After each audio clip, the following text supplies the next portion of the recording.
Okay, let's dive right into this explainer. And honestly, we're going to subvert our expectations right out of the gate here. When we think of the Bible, we usually expect, solemn moralism, serious rules, serious stories, serious consequences. But today, we're exploring something entirely different. We are looking at how God actually uses the punchline as a pedagogical tool. It's fascinating. We're going to see how divine humor literally shapes human beings, totally exposing our blind spots by letting us figure out just how incredibly small our perspective really is. To really wrap our heads around this, I want you to imagine you're someone who just loves a good plan. You've prepared the perfect presentation, but reality has completely, totally ignored your PowerPoint. Think of this as the Angela explainer analogy, right? You're a frustrated modern planner whose rigid expectations just get entirely dismantled by reality. You tell people not to leave their shoes in the doorway 5 times and nobody listens. But then you trip over someone else's shoes yourself. Suddenly, you don't even need the lecture anymore. The experience, the physical comedy of the moment, teaches the lesson instantly.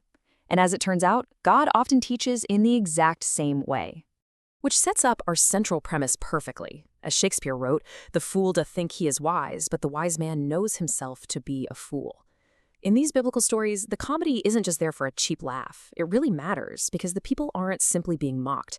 They're just responding to reality based on the limited information they have available.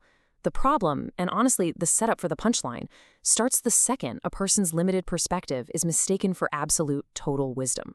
All right, part 1, cosmic scale and tiny plants. It is so fascinating to contrast our first two subjects because this introduces the problem of scale. This is where human beings get hyperfixated on their local, immediate problems and completely miss the massive divine field surrounding them. We just need to look at Jonah and Job. On one hand, you've got Jonah, whose ridiculous anger is entirely focused on a single temporary weed. And then on the other hand, you have Job, who is basically demanding the complete operating manual of cosmic providence. Both are suffering from a major problem of scale, just from totally opposite ends of the spectrum. Let's look at Jonah first. Jonah is the prophet of God, right?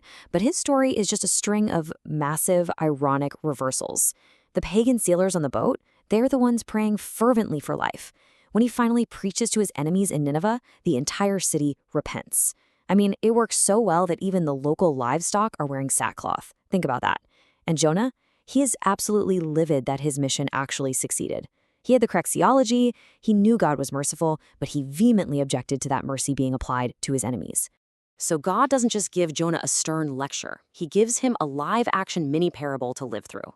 God provides this little plant to shade Jonah from the sun. Jonah becomes deeply, ridiculously attached to this plant. Then a worm destroys it. Jonah is so devastated, he literally tells God he wants to die over this loss. And that is the setup for the punchline.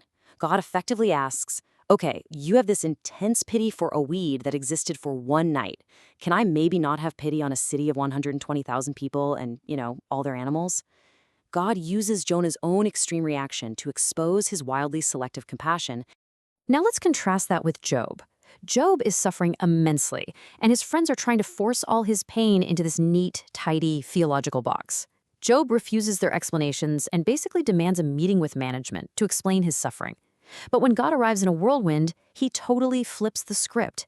Instead of answering Job's local questions, God gives him a pop quiz on the universe. Like, did Job design gravity? Does he command the morning?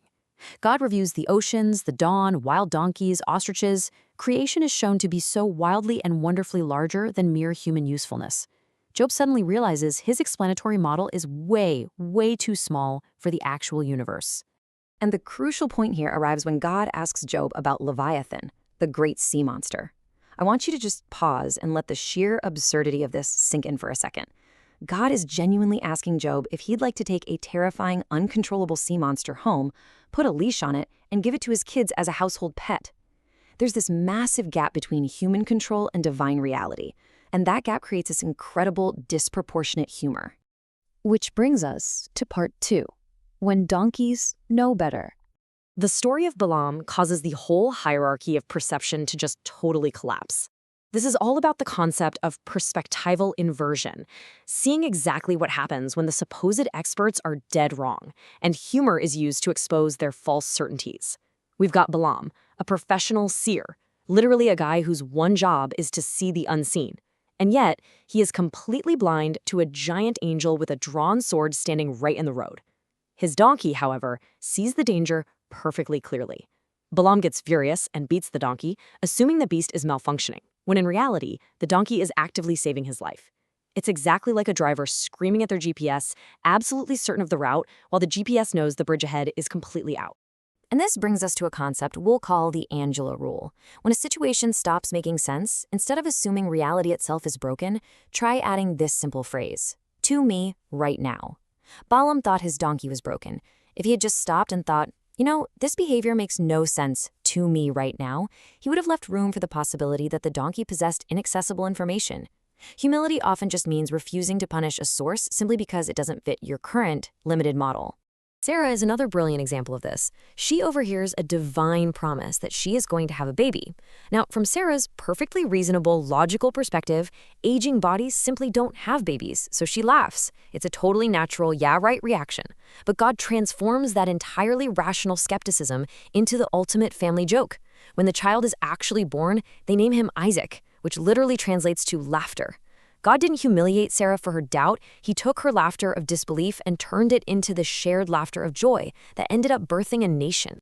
Let's move on to part 3, the unseen next chapter.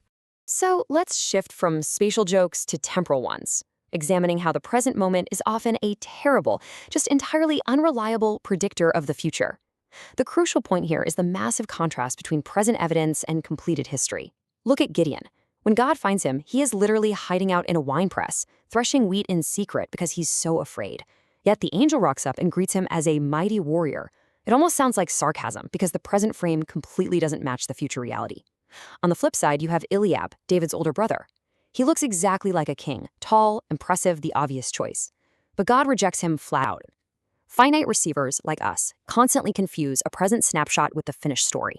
The comedy of that Eliab situation continues when the prophet Samuel exhausts the entire visible candidate pool. Jesse parades 7 impressive sons in front of him, and God says no to every single one of them. Samuel finally just has to ask, do you have any more kids? It turns out they forgot to even invite the actual future king to his own audition. David is outside tending the sheep. The dataset Samuel was using to make his exhaustive, confident judgment was entirely incomplete from the very start. All right, part 4, the providential punchline. Let's move to a more subtle kind of humor, where God doesn't speak the joke aloud in a single funny moment. Instead, Providence delivers the punchline through timing, sometimes slowly over the course of a lifetime, or even centuries. The story of Ruth brilliantly illustrates this. Just look at the timeline of Ruth's life. It starts in absolute devastation, famine, loss, widowhood. Then she's just this vulnerable foreigner, gathering leftover grain just to survive. Later, she takes a massive nighttime risk at the threshing floor. But look at where this timeline goes. Decades later, because of her actions, King David is born. Centuries later, she's in the genealogy of Jesus. None of the characters in the middle of their messy, difficult present could see that they were landing on a massive historical punchline. The turning point of Ruth's story is filled with this subtle, incredibly beautiful reversal. At the threshing floor, the powerful landowner, Boaz, wakes up startled, totally confused. Now, Naomi had told Ruth that Boaz would tell her what to do. But instead, it's Ruth, the vulnerable foreign widow, who gives the powerful landowner his theological marching orders. She tells him, "Spread your cloak over your servant." The person everyone expected to receive instructions suddenly becomes the person naming the obligation. This is a perfect example of the mechanics of providential comedy in action. The characters have to live the story forward, completely blind to the future. We, as readers, get to understand the story backward. Notice that the incredible ending doesn't somehow erase Ruth's past poverty or Naomi's intense grief. The joke, the divine humor here, is simply that those earlier painful scenes were just incomplete.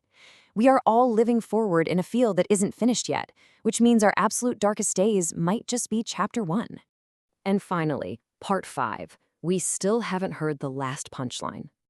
Bringing this all back home, the ultimate framework for this divine humor isn't just about ancient history.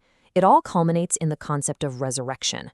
To tie this whole narrative together, we can look to another profound thought from Shakespeare's Hamlet. There are more things in heaven and earth, Horatio, than are dreamt of in your philosophy.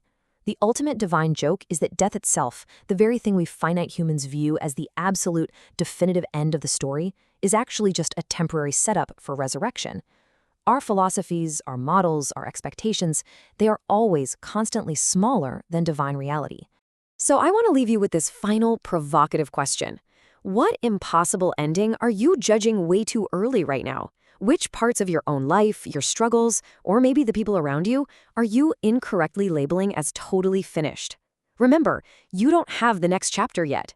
Leave some room for the possibility that reality still has one more move, and that the punchline, when it finally lands, might just be one of absolute joy.